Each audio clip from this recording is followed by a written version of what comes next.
എറണാകുളം കലൂരിലെ വേദിയിൽ നിന്ന് വീണ് ഗുരുതര പരിക്കേറ്റ ഉമാ തോമസ് MLA വെന്റിലേറ്ററിൽ തുടരും. അപകടനില തരണം ചെയ്ത് എന്ന് പറയാറായിട്ടില്ല എന്ന് മെഡിക്കൽ ബോർഡ് വ്യക്തമാക്കി. തലയിലെ പരിക്ക് കൂടുതൽ ഗുരുതരമായിട്ടില്ല എന്നാണ് എറണാകുളം റിനെ മെഡിസിറ്റിയുടെ പുതിയ മെഡിക്കൽ ബുള്ളറ്റിൻ വ്യക്തമാക്കുന്നത്. ഉമാ തോമസ് MLAയുടെ ആരോഗ്യനില മാറ്റമില്ലാതെ തുടരുന്നതായി മെഡിക്കൽ ബുള്ളറ്റിൻ. ഇന്നലെ ആശുപത്രിയിൽ എത്തിച്ചതിനേക്കാൾ ആരോഗ്യസ്ഥിതി മെച്ചപ്പെട്ടിട്ടുണ്ട്. എങ്കിലും ആരോഗ്യനില ഗുരുതരമായി തുടരുകയാണ്. ഇന്ന് രാവിലെ നടത്തിയ CT സ്കാനിൽ ശ്വാസകോശത്തിലെ ചതവുകൾ കൂടിയത് കണ്ടെത്തി. തലച്ചോറിലെ പരിക്കിന്റെ അവസ്ഥ കൂടുതൽ ഗുരുതരമായിട്ടില്ല എന്നും Renai Medicity medical director doctor Krishnan Unni. നമുക്ക് ബ്രെയിനിൽ അതേമാരെ തന്നെ നിൽക്കുന്നു, മോശമായിട്ടില്ല. ഇന്നലത്തെ വെച്ചിട്ട് CT നമ്മൾ എടുത്തതിനകത്ത് ബ്രെയിനിനകത്ത് ആ സ്റ്റാറ്റസ് കോ തന്നെയാണ്.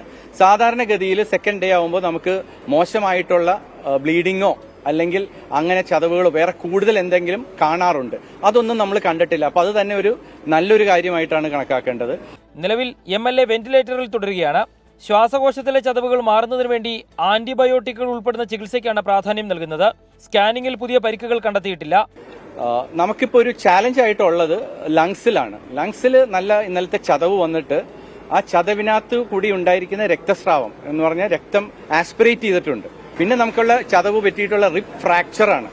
അപ്പൊ ഇത് രണ്ടും കൊണ്ട് ലങ്സിനകത്ത് കുറച്ച് ചതവ് പറ്റിയിട്ടുള്ള ആ ഇൻഫെക്ഷന്റെ ഭാഗമായിട്ട് നമ്മൾ കണ്ടിട്ടുണ്ട്. അതാണ് ഇന്നത്തെ CTയിൽ നമ്മൾ കണ്ടിരിക്കുന്നതും. ആ ഒരു ഇതുള്ളത് കൊണ്ട് കുറച്ച് അധികം ദിവസം വെന്റിലേഷൻ വേണ്ടിവരും എന്നുള്ളതാണ് നമുക്കിപ്പോൾ മനസ്സിലാക്കുന്നത്. അപകടനില തരണം ചെയ്തുവെന്ന് പറയാറായിട്ടില്ല എന്നും ശ്വാസകോശത്തിലെ പരിക്കുകൾ പരിഹരിക്കാനാണ് ഇപ്പോൾ ശ്രമം നടക്കുന്നതെന്നും ഡോക്ടർമാർ വിശദീകരിച്ചു. നിലവിൽ അബോധാവസ്ഥയിൽ തന്നെയാണ് ഉമാ തോമസ്. ചികിത്സയിൽ കഴിയുന്ന MLAയുടെ ആരോഗ്യനില ഡോക്ടർമാരുടെ സംഘം നിരീക്ഷിച്ചു വരികയാണ്.